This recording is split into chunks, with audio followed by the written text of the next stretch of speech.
Looking for the ultimate snow goggles, you've probably seen the Oakley Line Miner everywhere. \N promising unbeatable clarity and premium style, they're a top pick for 2024. But here's what surprised me after testing them for a full season. I found myself switching back to my old pair more often than you'd think. Therefore, before you spend over $200, you need to watch this. For the best price, click the link in the description. \N because the hype is real, but so are the compromises. This isn't just another unboxing. We're going deep into the lens, the fit, and the frustrating flaws you won't see in a marketing photo. I've logged miles in blizzards, bluebird days, and everything in between to give you the real verdict. So, is the Oakley Line Miner the best goggle on the mountain, or is it a stylish letdown? Stick around, the answer might save your face and your wallet. That's a promise. \N first, the good stuff, because there is plenty. The clarity? Stunning. Oakley's Prizm lens technology is no joke. It's like someone turned the contrast and definition dial up to 11 on the world. On overcast days, the snow doesn't look flat. You see every bump, every subtle change in the snow. It genuinely helps you read the terrain better. The field of view is also massive. You feel like you're looking out of a cockpit, not peering through a keyhole. No more craning your neck to check your blind spot. For big, fast turns, this is a game changer. Therefore, on paper, it's a home run. \N, but here's the first rehook. What happens when that perfect lens gets wet, or worse, when you breathe? The anti-fog claims hit a wall, and I've got the footage to prove it. \N, let's talk ventilation, because that's where our first big but arrives. The Line Miner has a fancy, multi-layer venting system. It looks aggressive, like it should suck in air like a jet engine. However, on low-output days or in dense, humid snow, it can struggle. I noticed during slow chairlift rides or hiking a short ridge, my own body heat and breath would sometimes overwhelm the system. A faint fog would start creeping in from the bottom. Now, it usually cleared quickly once I was moving again, but that moment of blindness is not what you want when you're about to drop into a chute. It's like your goggles panicking right before the big meeting. \N, and then there's the fit. Oakley calls it a medium fit. But if you have a face that's even slightly on the narrower side or prominent cheekbones, listen up. This is a spacious goggle. I had some serious gaping, or goggle gap, at the cheeks, which is a direct pipeline for snow and cold air on a windy day. I had to cinch the strap uncomfortably tight to get a seal, which leads to our next problem, comfort over time. That's a mini promise. The strap system has a hidden design flaw that gave me a headache.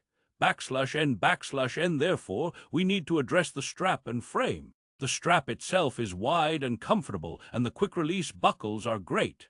The twist. The way the strap integrates into the rigid frame, there's no flexible cradle here. When you tighten it down to compensate for a narrower face, the rigid frame presses directly into your temples. After a few hours, I felt a distinct pressure point. It wasn't debilitating, but it was a constant reminder that the goggles were on my head. For a premium product, you expect to forget you're wearing them. My old, cheaper goggles, I forget them all the time, probably because they're cheaper and my brain is trying to protect me from the truth. \N now, let's get to the lens swap, because Oakley makes a big deal about how easy it is. And they're right, mostly. The switch lock system is brilliant. A little lever on each side, click, and the lens pops out. No tools, no fuss. Putting a new one in is almost as easy. It's satisfying. It feels like engineering. However, and this is a crucial however, you must be meticulous about cleaning any moisture or snow from the gasket channel before you snap the new lens in. If you don't, you compromise the seal, and a compromised seal means guaranteed fog. I learned this the hard way halfway through a POW day, which is a tragedy of Shakespearean proportions. So, easy to change, but with a strict pre-flight checklist. \N, all right, time for a joke to lighten the mood. What do you call a snowboarder who never falls? A liar, or someone still on the chairlift. \N, back to the lenses. The Prizm range is incredible. The Prizm Sapphire for bright days is my favorite. The Prizm Rose is a fantastic all-rounder. But here's the contrarian snapback you need. That incredible, contrast-enhancing tint can work against you in truly flat light. On those whiteout days where the sky and ground merge into a milky void, some dedicated low-light lenses from other brands can outperform the Prizm Rose. The Oakley can sometimes make the flat light look crisply gray instead of adding useful definition. It's like having a 4K TV, but nothing good is on. /N//N therefore, if you're a storm chaser or frequently ride in the Pacific Northwest, you might want a dedicated low-light lens in your quiver. And that brings us to price. The goggles are expensive. The extra lenses are very expensive. We're talking a system that can easily cross the $350 mark. For that money, you need perfection. /N//N, and that leads to my biggest gripe, the durability of the lens coating. The outer anti-scratch coating seems less robust than on some previous Oakley models. After a season of careful use, storing them in a soft bag, never wiping them with anything but a microfiber, I have fine hairline scratches in the coating. They're not deep gouges and they don't affect vision, but for the price, it's disappointing. It feels like the lens is a bit of a princess. Meanwhile, my buddy's 5-year-old Scott goggles look like they've been through a rock tumbler, but still don't have scratches that fine. It's the difference between a show car and a work truck. /N//N time for joke number 2. How do you know if a skier is at your party? Don't worry, they'll tell you. Probably while adjusting their goggle strap on their head indoors. /N//N let's talk about helmet compatibility. This is a spherical goggle, so it's designed to fit well with modern spherical helmets. And it does. With my Smith Maze and Smith Vantage, the integration was seamless, no gap. But there's always a but. With some brands, particularly some Anon models, the fit can be a bit too snug, pushing the goggle down on your nose. Always try before you buy, or buy from a place with a great return policy. The description link is your friend for that. /N//N now, the facial interface foam. It's comfortable, it's moisture-wicking, and it feels premium. But it's also not the thickest or plushest on the market. If you have sensitive skin or get pressure points easily, this might be an issue on long days. Compared to the ultra-plush foam on something like a Smith I/O mag, it feels a bit more sporty and less luxury.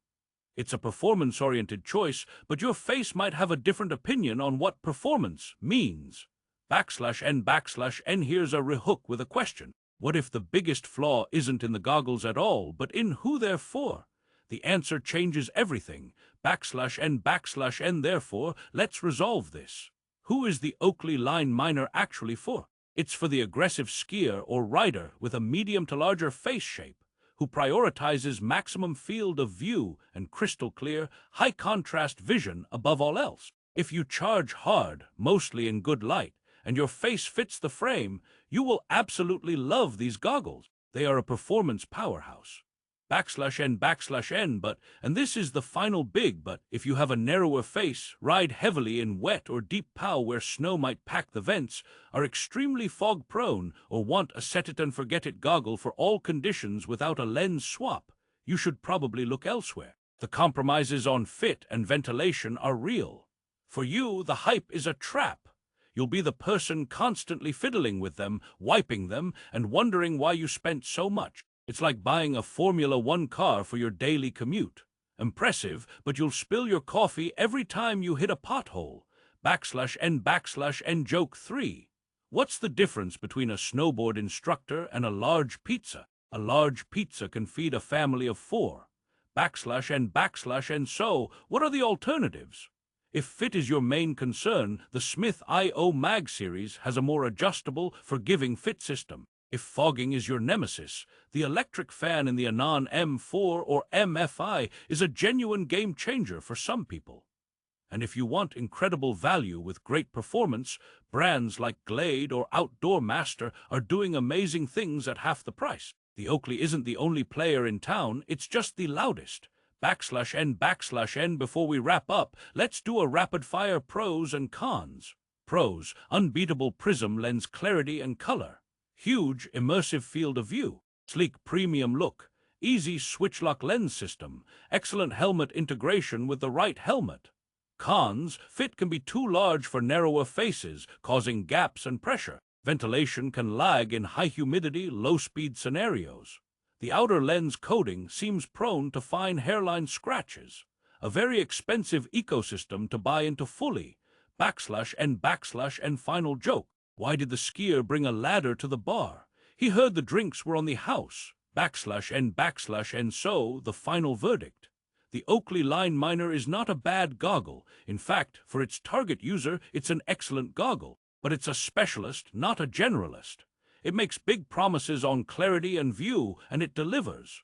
But it asks for compromises in fit, fog management, and durability that you need to be aware of. Therefore, you cannot buy these blindly online. You must try them on with your helmet. You must be honest about your face shape and your typical riding conditions. And if they fit you like a glove, buy them. You'll have a top-tier experience. But if you feel that gap or that pressure, walk away. Your perfect goggle is out there, and it might not say Oakley on the strap. Don't get blinded by the brand name or the Prizm sparkle. Get the goggle that fits your face and your style of riding. That's the real secret to goggle happiness. N, and that's everything you need to know before buying the Oakley Line Miner. I hope this deep dive saved you from an expensive mistake or gave you the confidence to pull the trigger. If it did, hit that like button. It helps more people see honest reviews like this. For the absolute best price on Amazon, with all color and lens options, click the link in the description below. Thanks for watching, and see you on the next run.